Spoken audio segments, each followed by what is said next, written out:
wildly interesting day. I spent all day fixing small motors for various items around the house. Musical based items or just kind of household stuff? Just like all kinds of like gas engine stuff, so like chainsaws and gators, generators. What are you doing with a chainsaw?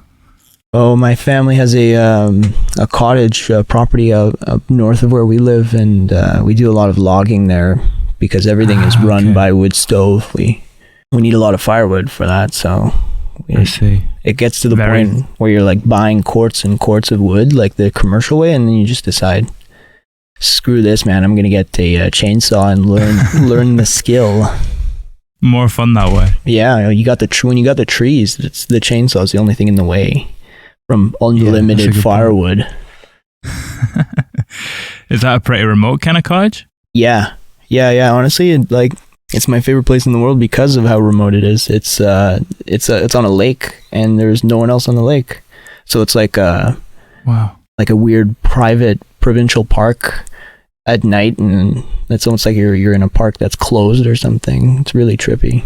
How often do you get up there? Well, we grew up going there like every weekend, and sometimes during the summer we'd go like for 3-4 weeks at a time and just eat out of a cooler kind of thing and just enjoy our time up there and do all kinds of stuff. And then as the band started to take off, we kind of started slowly touring more, chilling less, and so we spent much time away from the lake. But recently I've been going back up there and just absolutely getting mind blown by the experience and being like, I got to be doing this all the time. How am I not doing this all the time? Are you just heading up there on your own or with your family? Mostly with our family. So we'll go like with our parents, and sometimes we'll go alone. Just depends on the trip. It's kind of cool. It's like a little communal area. Everyone's kind of welcome within the family. I forget, because you're all brothers in Zig, aren't you? Yeah. I forgot that. Would you write and stuff up at that wee cottage? Oh man, I've been desperately planning my studio retreat, like little off-grid recording setup that we'll do for recording up there, and we not only want to write there, we want to full out record and like incorporate the sound of the surrounding ecosystem into our music, because it changes throughout the day. Like the daytime has a certain sound there, and then nighttime has a different sound, and so it would be so cool to incorporate that into some sort of recording, and you'd probably get some pretty cool drum sounds out there. So I'm gonna build a mobile recording setup and try to get it up there to record, just so you can kind of maximize the full potential of that experience. Yeah, like I've come to really appreciate like raw performance over high quality recording, because so rarely you'll have a really high quality clean recording of something that is like a raw and off the cuff, just because the mentality is not there when you're spending so much money to be in a studio. When you're in a raw environment like that and you have your own recording setup, I think that you capture stuff with a lot more like natural charisma, and that's why I'm excited about it, because like I don't need the nice rehearsed take. We want to just capture the initial idea and then work around that and then build off of that, and that's how like songs tend to come out feeling like much more natural. Is that an ethos you've kind of carried into the way that you've built your recording studio and the band space and the way that's set up? Yeah, definitely. Yeah, the idea behind the setup now is just like have everything set up so that it's all mic'd and ready to record. And that's kind of been a bit of a headache, because it's like if you really, really want that, you need to have multiple channels available at all times, and you need to have multiple mics and XLRs, and it's a pretty sophisticated rig. But I've managed to narrow it down to something that's got like, it packs a lot of punch, but it's not an overly big amount of gear. But yeah, that's definitely been the idea behind having the studio at home, is like if it's at home, then we can actually work in a frame of mind that's like, okay, we're not spending a bunch of money to be here. This isn't expensive. Therefore, no one's forcing us to perform. And then we get to practice making music. Almost like taking that weight off your shoulders. Yeah. And then all of a sudden it's like, you're not making music, the music's making itself, because you're no longer forcing anything. You just have all the tools, are all here. So when the time comes where you feel the need to put something down and work on it, you have the tools to do it. And that's a completely different frame of mind than, we've got all our songs together and we're paying $650 a day to be in a room, and we need to make the best use out of that time. And like, what happens if you're like a band is like, you end up throwing the mics on the guitar amp, getting a good tone, and then leaving it there for the whole session.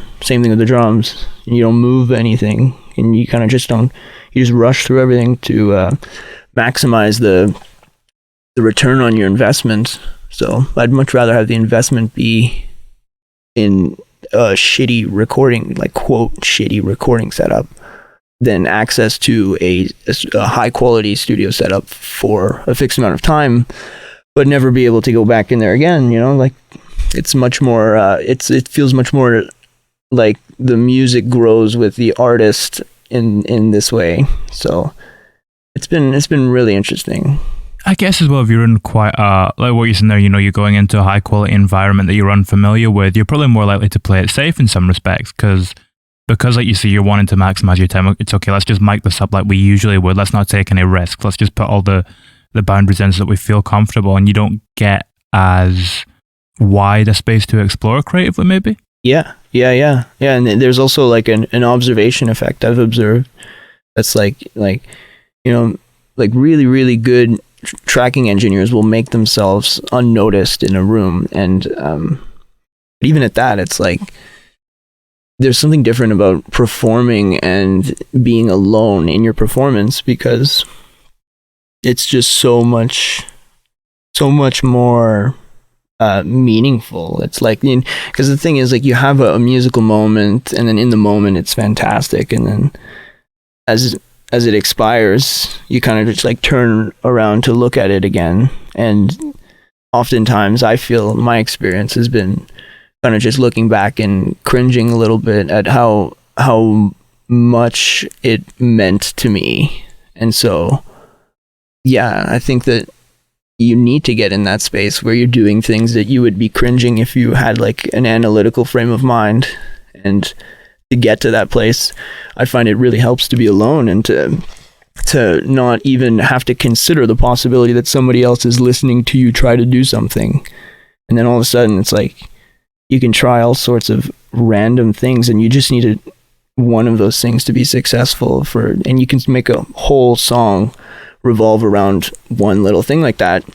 So it's not that hard to make something that's like feels unique and that is still true to you as an individual artist. And like, it doesn't get any truer than that. Like, there was no one else in the room to take credit for influencing anything. Like, it's literally just one person. When there is no one else in the room, though, do you become more inventive in finding ways to influence yourself?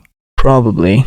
I would assume so. I mean, yeah, I guess so. And like, it's hard to say, but in my experience, I definitely have. I've noticed that a lot changes fast when you spend time creating by yourself, and it's kind of like I've started feeling a little confused about like what genre of music I'm even creating music in, just because of that strange like shifting of interest constantly because of experimentation.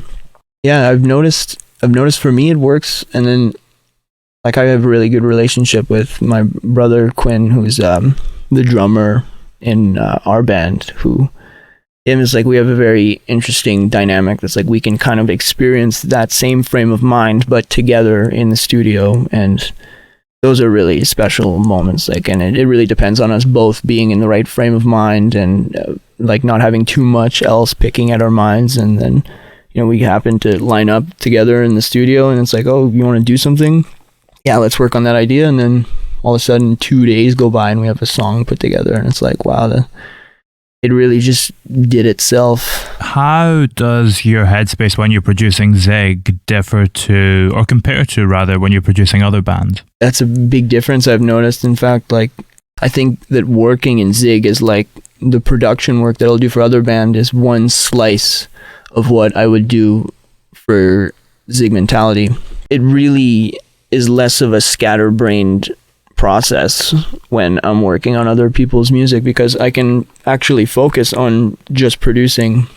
Like working with Cleo, for example, is a great experience for me, because I've never been in a studio and haven't performed before that one. So like it was just a process of listening to takes and just telling the guys when it was that I felt a moment, when it was that, like, you know, something gave me the shivers. And that's an easy part of making music, you know, if you really know how to listen to your body. And, you know, as a producer, I felt like that was the only thing I needed to do. And so that was relieving, because, you know, it's hard to make somebody feel confident that you're going to produce their album in a quality fashion if your process is like this crazy experimentation process that doesn't have enough rules to be structured. So it's like, how could you count on that to create an output for your project? But when you focus on just one aspect of that, it becomes much easier. And then I realized that, oh yeah, like if I'm producing another artist, the artist is doing like 95% of the pie chart that I experience making Zig Mentality stuff. So really it's just about kind of just being in the room and just giving your opinion on how it is that what you're hearing is making you feel. So they're completely different mentalities. It's like kind of like they both have their pros, you know, and cons, but I've been really enjoying both worlds like a lot lately, and I've been also really enjoying the process of training myself to jump in each of those camps. And it's like, what are the things that I can bring from my crazy process into production with other artists that won't completely throw them off? And then what are some structured ways of working that I can take from working with artists that I can bring into Zig to maybe create a more stable process? But who knows? I mean, that idea that you mentioned there about when you're working with another artist, you know, in regards to listening to your body and what it's telling you and what you're getting from the feeling of the song, so that you can pick out that take that has a spark about it. Do you do things out of music to nurture that? How do you train that intuition to be able to hear what your body is telling you? Yeah, well, I think it's got like few to do with music. Like that's a lot more something to do with like just spending time listening to nothing and kind of just soaking in your thoughts. And then I find moving to a place where there's few to no thought happening is one way to really help you learn to listen to your body. So I'm pretty big on breath work, like to practice breath work with some of my friends and family. That's one thing that's like, you know, breath work and meditation and yoga, like once you jump into it and you're really deep into it and you're practicing it regularly, then it just starts to become addicting to like take care of your body in that sense. And through that, I've come to just naturally appreciate music more and eat healthier. So when I'm appreciating music, I can kind of relate that to how my newfound knowledge for paying attention to my body and how I feel, and, you know, separating my thinking process from my feeling process so that I can be a lot more controlled about it and reserved. And so is being so aware of what you're feeling, is that something you only utilize when you're making music, or can that translate into other aspects of your life too? It must. I mean, yeah. It's hard to say, because when it works, you don't notice it. And I find like, yeah, like I like when I'm doing, like I'll do a lot of manual labor for like part-time work, and I notice that sometimes I'll be doing a job and it'll be pretty demanding on my body, and then I enjoy the activity of like learning to perceive the entire situation differently in order for it to be less uncomfortable. And oftentimes it works, you know, it really does. So it's kind of like a fun activity that you can do with really anything that you're looking at. And it feels, honestly, like in my experience from like just manipulating audio stems and whatnot, it feels a lot like just balancing your perception the way that a mixing engineer would balance tracks in a mix, you know. And every once in a while you can see something really beautiful just by balancing your perspective internally, and it's like a game. It's interesting you touched upon mixing there, because I wanted to ask about that, because I think was it the last EP that you did with Zig, you had it mixed by hip-hop producers? Or mastered by hip-hop producers? We had it mixed by a guy who, his name is Jonathan Wayne, and he's got a couple of really great hip-hop records that I have come to love. And I remember when we were looking for mixing engineers for our record, we kind of just started looking at, okay, who are the guys who mixed some of the records that we loved, and this guy's record was one of the records that we looked up. And you know, we found out through looking that up that, you know, he had like a really prominent mixing engineer from LA mix his record, but we also found out that John himself was now getting into the world of mixing. And so like that was like a huge coincidence, because so I reached out to him. I'm like, dude, like I love the way that your music sounds, and I know like it wasn't you who mixed all of it, but I know that if you have the ability to, you know, create music that can sound like that, I'm sure you have the ability to, you know, to like your mind is going to be plenty for taking on a different angle on mixing rock. And so because he was just at the beginning of his of offering his mixing services, we were able to link up, and he took on our project, and man, we had so much fun mixing it, because we really just like had him, you know, use whatever balancing tools that a guy like him might have to apply to rock. And it was his first time mixing rock, so there were no biases, and so we got like this really unique sound after spending a bunch of time. And he was a super generous guy, and he gave us as many revisions as we could possibly ask for. And he was like extremely determined to see that the project be something that we really love. And so he gave us his time, and not just the time that we paid for. And so we had a really fucking great time mixing that record, and it sounded huge. And now it's like kind of like pushed me into the realization of like well, I'm mixing because I started mixing our stuff lately, and I'm like, man, like I've learned so much from a guy who didn't have any of these preconceived rock mixing techniques, and it feels like it's easy to differentiate between our tones and just other rock bands' tones. And it's been taking us in a very interesting direction, because now I feel the need to produce music that has elements that would better complement a hip-hop mix rather than a rock mix. It's been a really interesting dynamic. How did that experience and what you learned from that process impact the way you went about I and I and the construction of that song and the way that you handled that? Yeah. I mean, like, that's a perfect example of like a production where it's like we're using the instruments that a rock band would have access to, but we're producing the way that hip hop producers would produce.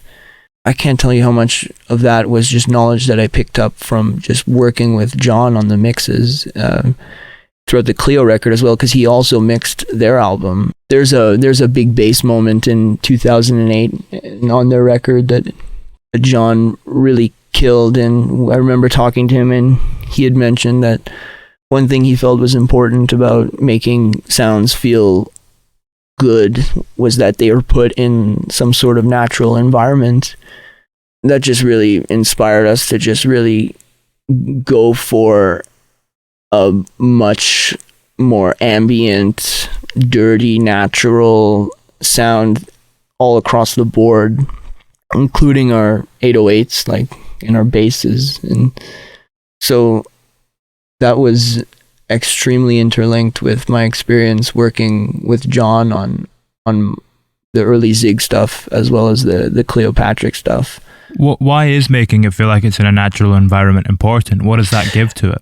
I think that nowadays it has a special effect, which is it that creates a lot of contrast from what people today are used to hearing commonly, because I think that the process of making an album for a lot of artists is recording your performance and then cleaning it up, getting everything that shouldn't be there out. And that's just naturally been something that's worked in pop for a while now.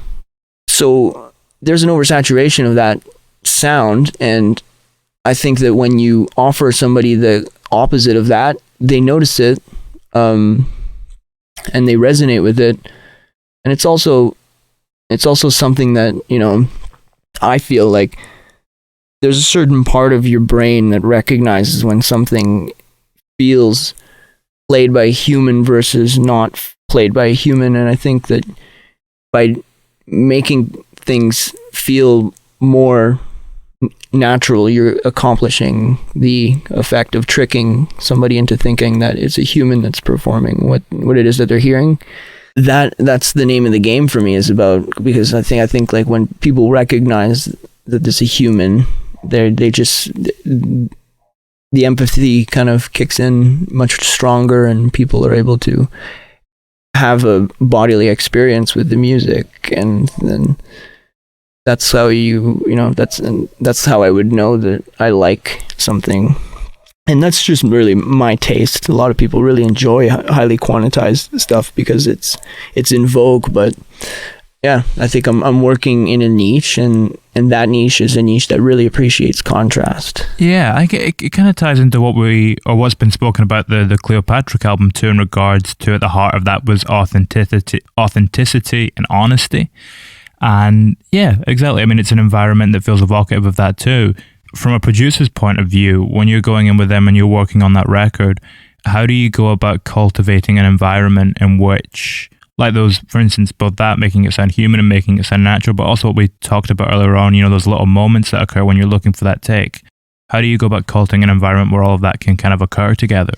Yeah, that is the name of the game. And I think that, you know, that's going to vary from artist to artist heavily.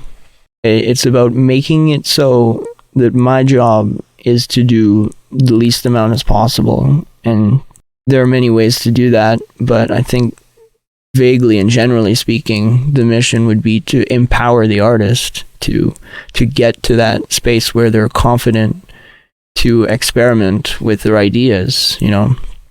And, you know, so it's like, if I had it my way, I'm working with an artist, I want to be somewhere where they're not worrying about spending too much time working a part out. And then that might just give us the opportunity for me to just sit back and let them explore. They might not want to explore, and so in that case, it's like, you know, you step in and you push some progress along. Sometimes artists need to be guided, but best case scenario is an artist has a rough idea as to what they want to do. They start doing it, and then I, as a producer, just start, you know, throwing little toys in front of them for them to use to make their ideas happen, and they do the rest themselves. Because at the end of that, the artist will sit down and they'll listen to everything, and there will be a reason for each aspect of the song, and the reason will come from their own mind, making it a product of the artist and not a product of the producer. And that's where the authentic part kicks in, you know. That's where I feel like that's the music that I would gravitate to more naturally, is music that's more authentic. And from what I know about the artists that I really, really love, a lot of them, they practice similar ways of making music, and a lot of them are mainly involved in the engineering and the production of their music. So I gravitate heavily towards that, and I feel like it might be that authenticity as a result of the artist really taking ownership of their project and being involved in a way that they are confident, and they're not being guided through a process by somebody who's giving them confidence, which is a producer. You mentioned at the start of that and kind of throughout this idea of allowing the artist to feel empowered. When you're creating your own music, where do you feel most empowered throughout the process? I feel the most empowered once all the pieces of the song is recorded, we'll do a process that we call post-production, which is we'll just kind of take all of our tracks and we'll break them down to the bare minimals of what we need, and then we'll take important parts of the song and we'll run them through toys that we have lying around. So it might just be like a little amp that we found at the thrift store that costed $5 and has like a cool distortion when you drive it too hard, or just like some pedals from our pedal boards, or just like sending it out of a speaker in a room and recording it. And so we reamp a bunch of stuff, and then that's our way of like taking our dry stems and really like giving them life and putting them in a natural environment and humanizing them.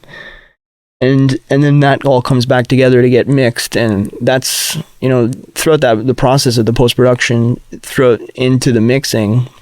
Like once all the pieces are there, it's there's nothing to try for me from my perspective. Everything is just like, okay, just do that. It's so natural. It's like the desire to do it and what to do happens before I get to think about it. And so I really get to let go of my mind and just let my body kind of work and just experience the experience of hearing the song come together. And then you get washed by like a wave of piloerection. You feel all your hair kind of go up, and then you go, okay, wow, that's so cool. You listen to it again, and you listen to it again, and then you start to numb in yourself, and you no longer feel the same piloerection when the thing happens. And so you work towards building the song more and mixing it so that you feel that again, and you keep chasing that, and you keep running that process until you keep listening to your body. You use your body as like a determining a measurement tool for how good the product is. And then once it's all together, it's a pretty great feeling, but I get pretty exhausted by the end of it. So I really like that moment in between all that, where everything's just happening and I'm not thinking. Can that idea of building it up and chasing that high, can that ever be difficult to stop doing that? And how do you know when to put a cap on a song and tie that one up? Yeah, that can be really difficult. Like mostly it's the issue of fatigue that we run into, which is just listening and just getting tired and losing perspective. But we have like a really great environment in our house with our family, and we have friends over all the time, and like I feel super blessed to be around so many open-minded people that we get to hear a lot of people's opinions on what we're working on as we're working on it. And once I feel really good about it and I'm playing it for people and they're giving me comments about it that are outside of how it sounds technically, that's where I start to see the finishing line. And I'm like, okay, so I can use other people's bodies as gauges for when the product should be finalized. Do you ever get self-conscious, letting people in and showing them work when you're in the midst of still developing it? Yeah, it'll depend on the person, but that's what I mean. Like that's why I'm so grateful to be around so many open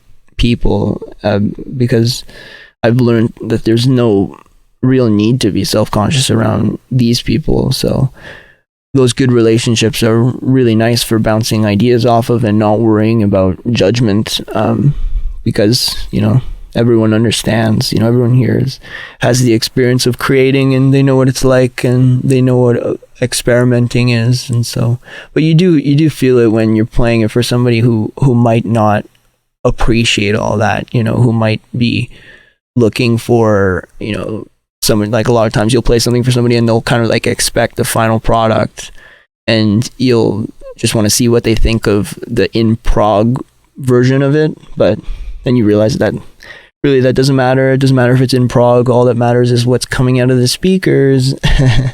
And if the reaction isn't right, then it's easy cues as to what you should be working on, and that's continuing to finalize the project and make it get to the point where it will make people feel something. So you're working on an idea and you bring someone in to listen to it at one stage, and then you work on it further. Can you bring that same person in again, or does it have to be someone with a fresh perspective every time for that experience to be, truly fulfilling for you on a creative point of view? Yeah, well, I mean, I don't see much value in replaying something for someone because, well, depending on how much has changed, but I find often, the first listen is the one where you're going to get the honest reaction, the pure-minded reaction. When somebody's listening second time around, they're gonna not say all of the things that they said last time, for example, and they'll look for other things to say about it, and you'll rely more on body language than their actual statements. But I find I really enjoy the idea of like, oh, okay, you got one play for this person, make it count, make it like, don't send it to them unless you feel like they might think it's finished. And if you know that they're going to be like, oh, that's going to sound cool once you finish the mix up, then don't send it to them, because you can get a much more valuable first reaction. It's kind of a parallel of trying to entice new listeners towards your band too, though, because I mean, if someone comes upon your song on a streaming service, it's the same thing. You kind of have that one chance to hook them in. Oh yeah. Yeah, that is very similar. Do you ever think about that when you're in the recording process and how it's going to function on that level at all? Yeah, the thing is, I've noticed that like if the more I do that, the more I tend to miss, because that's where like when you want to accomplish something that would operate like that would hook people in, like most music listeners in, you start like subconsciously subscribing to rules for making music. Then I've noticed myself feeling so locked up in a box on that point. Like once I have like a certain set of rules, I'm like, it's so hard for me to try to do something completely different with this song. And because that's what it is to me, something interesting is going to be something completely different, but I keep forgetting that that's not what most people are going to be naturally attracted to, because most people like listening to things that they like, rather than learning about things that they might like, because that's a risk, and you're only listening for so much time, right? So I do think about that, and I'll think about it more in the sense of like, okay, how do I want my song to start? Like I won't make an instrumental intro too long, because I don't want people to feel the need to skip it. But it's not major enough to impede on my entire process and to implement rules that I'm going to feel the need to follow. Yeah, it's about finding a balance. Like it can be a nice measurement to stop you becoming self-indulgent, but at the same time you need to handle it so that it doesn't completely cap off your creativity. Right. This kind of ethos that you have towards music is something that is kind of driven towards breaking rules. Would that be a fair assessment? In terms of conventions that have been laid down in place? Yeah. And it's not like, to me, it's not about breaking rules that are explicit. It's more about, establishing a new perspective, which is just the perspective that, I grew up with about music. And it's kind of like I would listen to the stuff that I would listen to, and I would like go, oh, I wish like it was a bit more like this, or I wish it was a bit more like that. And when you grow up listening to rock and appreciating rock at a young age, and then you discover hip hop, you kind of start looking back on a lot of the rock bands going like, oh, I wish it had like this aspect of this hip hop, and I wish I had this aspect of this. So it's like, it's not like there are rules that say you can't, like, rock doesn't have these aspects. It's kind of just like, it's possible that nobody's put them together the way that I imagine it being put together. And so every opportunity that I have to make music, I have an opportunity to kind of like make those subconscious links of all the stuff that I love together, and to kind of like make something new, because, you know, something new is what's going to make me have a reaction. Something new is what's going to make my body resonate with the music. And so if I try to imitate things that, you know, are popularly consumed, I find it very difficult to get that reaction from my body. Does rock feel like a genre that is ripe for innovation at this moment in time? Yeah, I'd say so. I mean, you know, people are always doing it. I think the question is like, when people talk about rock needing to be innovated and it being dead and all that, I think they're really limiting their conception of rock to the mainstream sphere of rock. And so if we were to have a conversation about innovating rock, the one that most people would care about is innovating mainstream rock. And if there are certain rules to mainstream music, like realistically speaking, like there are certain things that if your song doesn't have, you're not going to be on certain playlists that are accessible to the mainstream. So I think that's where people's beef is. I don't think people are concerned that there aren't enough rock bands out there experimenting, pushing boundaries in all sorts of directions. Like there's like 100 subgenres in metal alone. I don't think that that's a problem. I think that it's more about like, okay, who are representing the genre? Who are the bands who are representing the genre of rock on the mainstream platforms, and who is that?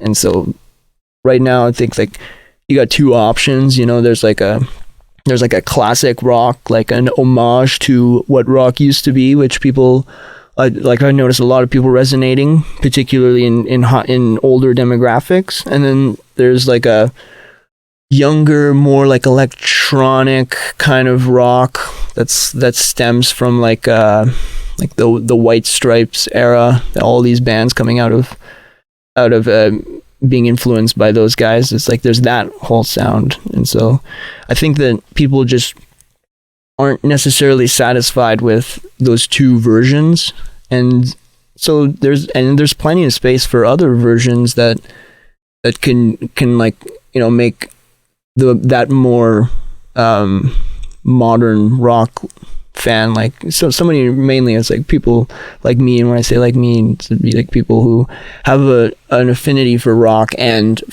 for hip hop and modern, like high quality big bass projects, stuff like that. So if we can make it happen for those people, then I think that it will be like there's enough for everyone, and then they won't have to settle for bands that are close to that but not quite, you know. Yeah, I mean, I guess it comes back to what we were touching upon earlier. You know, we spoke about how you had some of the last songs mastered by a hip hop producer.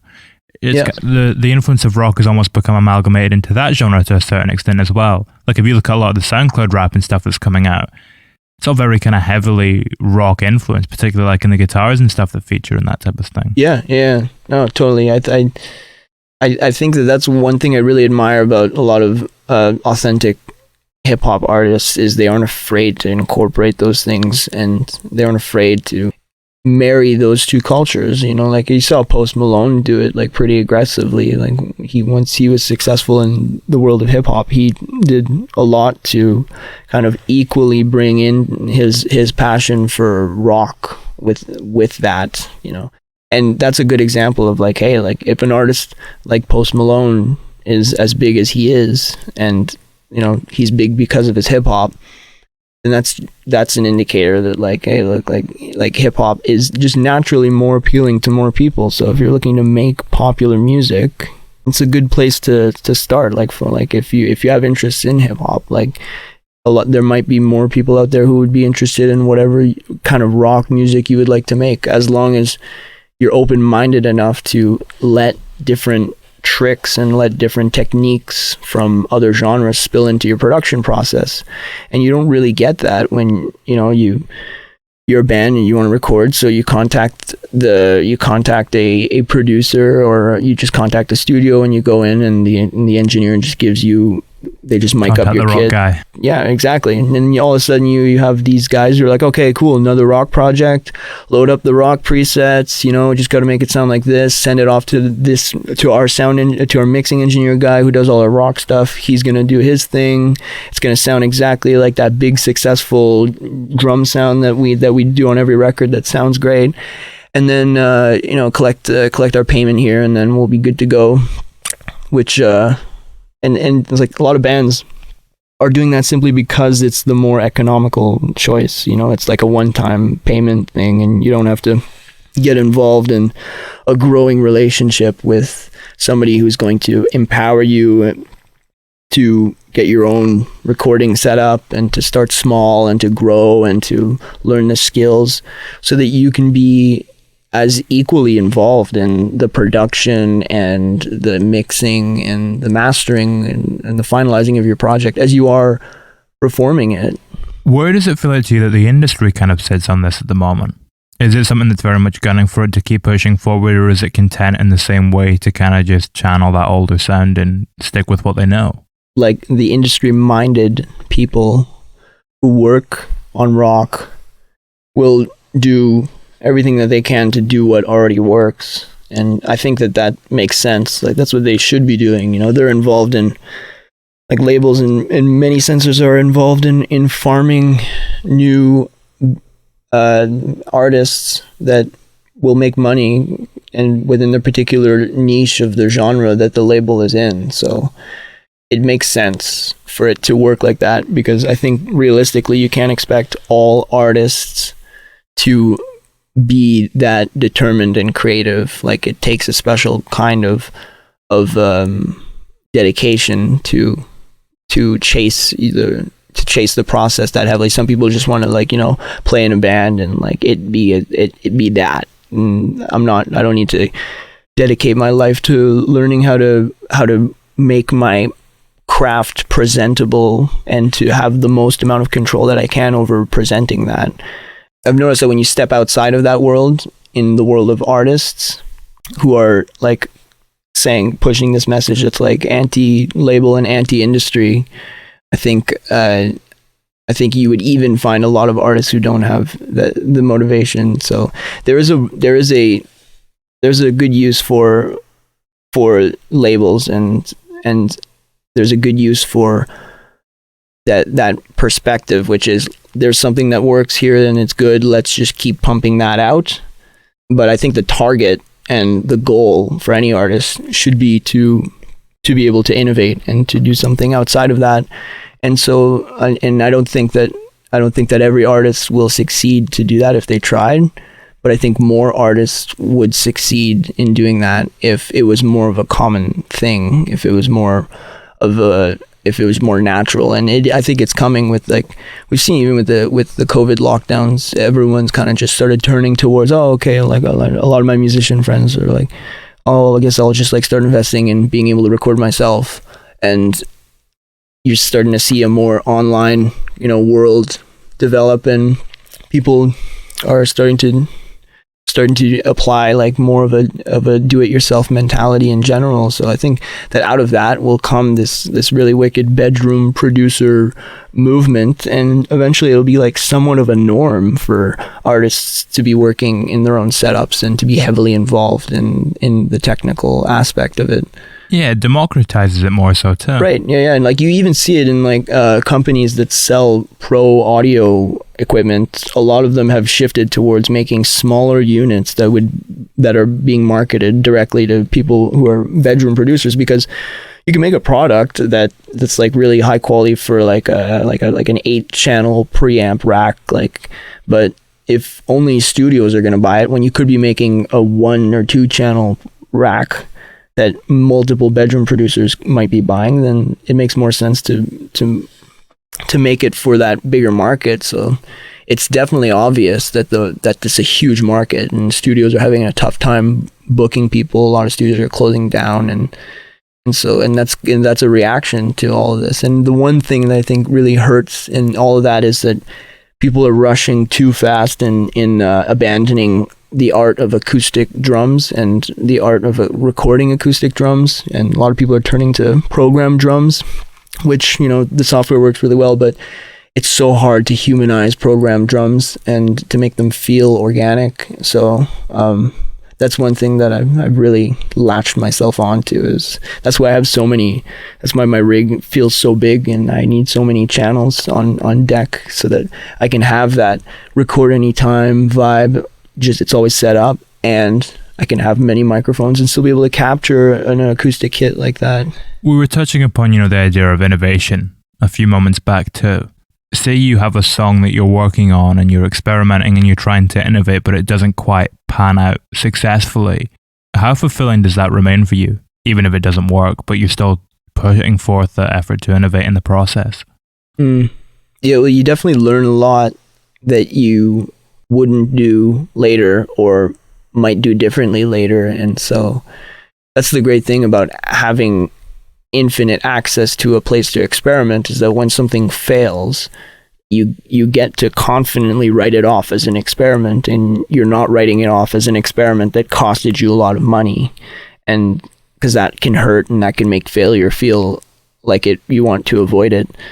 I think that anytime something doesn't work out, it doesn't work out for the best. And we've noticed oftentimes that, because we don't put a lot of energy into something if we're not confident that it's going to lead to something good. And so sometimes when we're at the point where we can't push something forward, the starting point is something that we did like, but we just can't get it to a place that's like, oh, okay, this makes sense to finalize. Then we'll just kind of sideline it and just put it away. And then I find that just doing that, getting perspective, and you just think about that good part that you had, and you kind of let it float around your head for a couple of weeks, sometimes months, whatever it is. But, so you might wake up one day and feel the need to reopen it because all of a sudden you woke up and it was stuck in your head, and you came up with this great second part, and then you do the second part, and then all of a sudden the blockage is gone, and then you just finalize the song and it's done. There's always a good piece in there. So